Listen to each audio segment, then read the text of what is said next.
भूत या घर। पीछे से अजीब सी आवाजें आने लगी और साथ में किसी औरत की भारी कराह। एक आवाज जिसने मेरी रूह हिला दी। और फिर रात के करीब 7 बज रहे थे। दिसंबर का महीना था। गांव की चौपाल के नीचे 4 लोग अलाव के पास बैठे थे। ठंडी हवा हड्डियों तक चुभ रही थी और आग की लपटें उनके चेहरों पर अजीब परछाइयां बना रही थी।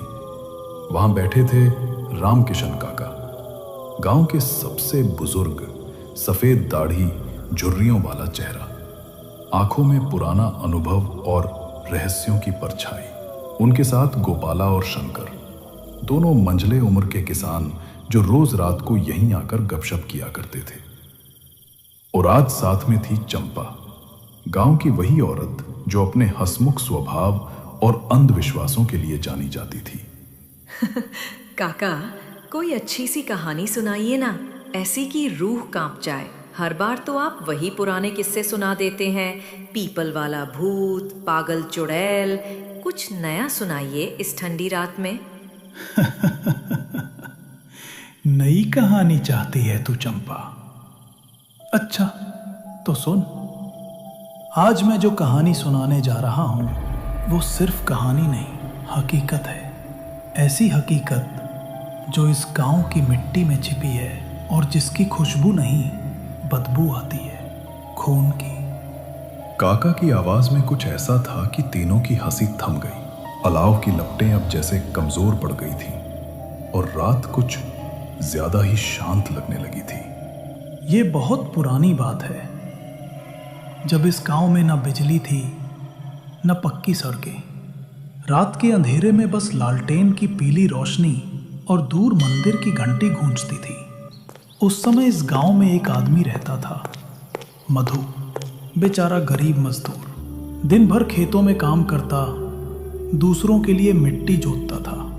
कपड़े फटे पुराने, पर दिल साफ।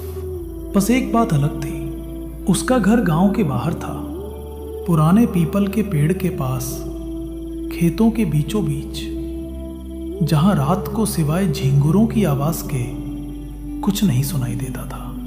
लेकिन सब कुछ तब बदला जब उसकी जिंदगी में गौरी आई। गौरी दूसरे गांव की लड़की थी, गोरी, लंबी, आंखों में एक अजीब चमक। कहते हैं उसने अपने माँ बाप की मर्जी के खिलाफ मधु से शादी की थी। जब वो इस गांव में आई तो लोगों की नजरों में कुछ बदल गया। गांव की औरतें उसे देखती तो धीरे से मुंह फेर लेती। बुजुर्ग कहते, ये औरत ठीक नहीं है, इसकी आंखों में कुछ है, कुछ अजीब सा। किसी ने कहा, ये जादू टोना जानती है, रात में पीपल के नीचे जाती है। पर मधु ने कभी इन बातों पर ध्यान नहीं दिया। वो गौरी से बहुत प्यार करता था। दोनों अपनी छोटी सी झोपड़ी में हंसी खुशी रहते थे, लेकिन खुशियां ज्यादा दिन तक टिकती कहाँ हैं। दोनों उस सुनसान झोपड़ी में रहते जहां हवा भी रहस्य फुसफुसाती थी। शादी के 3 महीने बाद गौरी पेट से हुई, पर तभी से गांव में अजीब चीजें होने लगी। कुएं का पानी बदबू देने लगा और ठाकुर की बेटी को तेज बुखार आ गया। गायें अचानक बीमार पड़ गई। वैद्य आया, झाड़ फूंक हुई, पर कुछ काम न बना। फिर किसी ने कहा, यह सब उस औरत की वजह से हो रहा है, वही डायन है। लोगों के दिलों में डर और अंधविश्वास ने आग भर दी। उस रात जब ठाकुर की बेटी आखिरी सांसें ले रही थी, गांव के आदमी मशाले लेकर मधु के घर की ओर निकल पड़े। वही घर जो गांव के बाहर खेतों में अकेलेपन की गोद में छिपा था।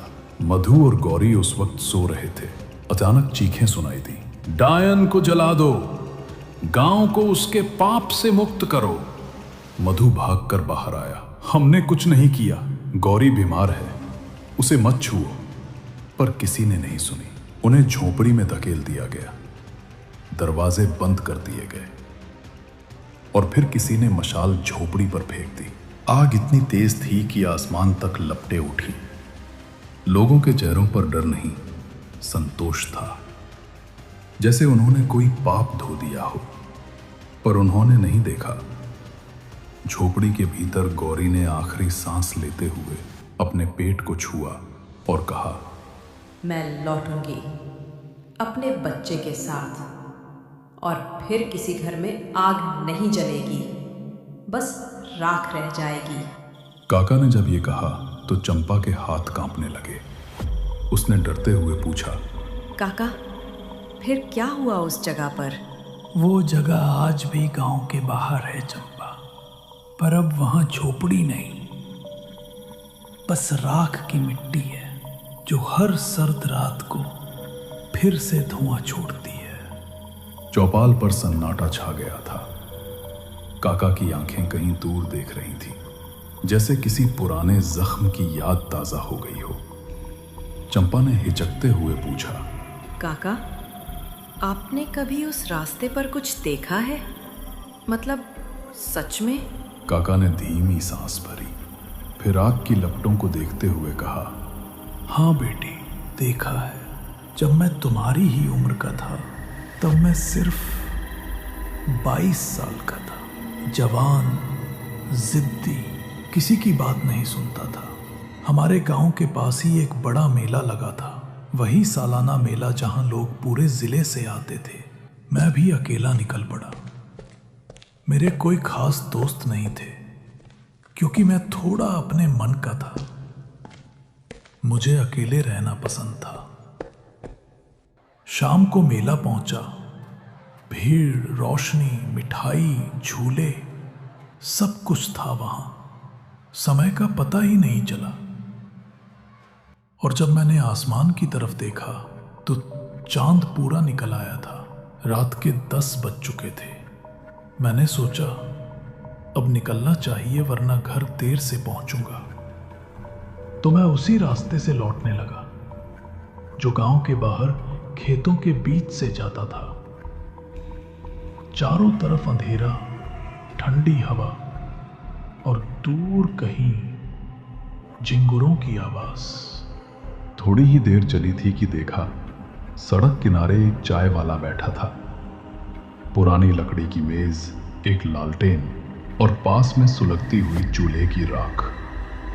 चाय वाले ने मुझे देखा और बोला, बाबू, इतनी रात को कहाँ जा रहे हो? मेला देखकर घर जा रहा हूं। चाय वाले ने कप में चाय उड़ेलते हुए मेरी ओर देखा। उसकी आंखें अजीब थीं, जैसे वो कुछ जानता हो जो मैं नहीं जानता था। वो बोला, अभी इस रास्ते से मत जाओ बेटा, ये रास्ता अब सुरक्षित नहीं रहा। आज की रात कुछ अलग है। तुम जैसे लोग इस रास्ते की सच्चाई झेल नहीं पाओगे। मैंने उसकी बात दिल से नहीं ली। जवान था, सर में गर्मी थी, रगों में जोश था। सोचा ये सब बकवास है, डराने की बातें।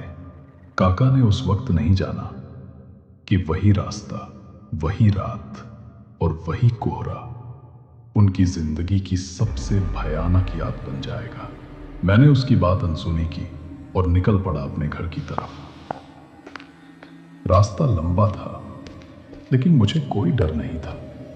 मेरे कदम खेतों की मिट्टी पर पड़ रहे थे और बस वही आवाज थी जो सन्नाटे को तोड़ रही थी। फिर अचानक आसपास का दम घुटता सा हो गया, जैसे किसी ने रात की सांस रोक दी हो। एक हल्की सी धुआं सी उठी, पहले एक रंग में नहीं, पर धीरे धीरे गाढ़ा होता चला गया। मुझे लगा कोई मेरे पीछे पीछे चल रहा है।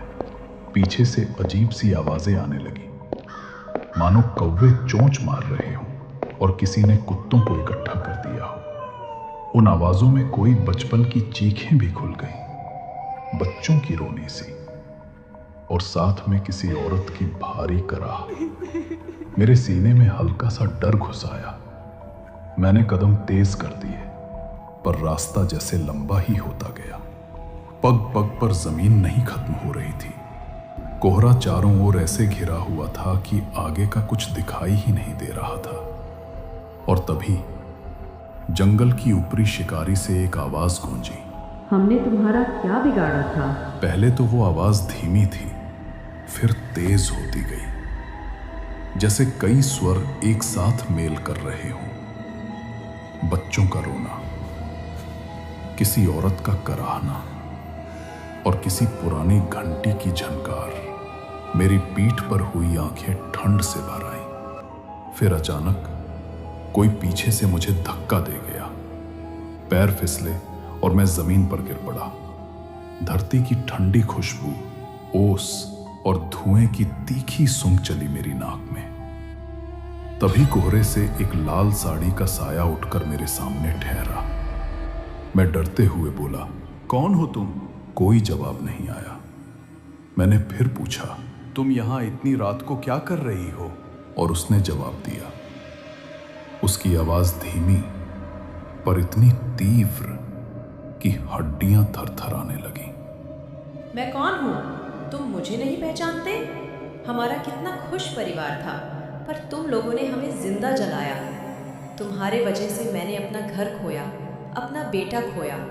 तुम्हें मैं नहीं छोड़ूंगी, तुम्हें जला डालूंगी जैसे तुमने हमें जला दिया था। वह मेरी तरफ बढ़ने लगी और उसी समय मेरे चारों ओर अचानक आग लग गई। ये आग साफ साफ जलने वाली आग नहीं थी।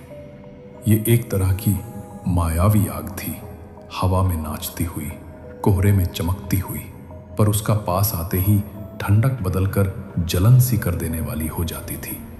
ठीक उसी वक्त गांव के मंदिर से घंटी की आवाज गूंजी, एक साफ तीखी टनकार। उसकी ध्वनि कोहरे में फैलते ही मानो किसी ने मेरे चारों ओर फंसी हुई हवा को काट दिया। वह औरत जोर से चिल्लाई, एक आवाज जिसने मेरी रूह हिला दी, और फिर वह गायब हो गई। मैं किसी तरह अपने घर पहुंचा और उस दिन से कभी रात को उस रास्ते से नहीं गया।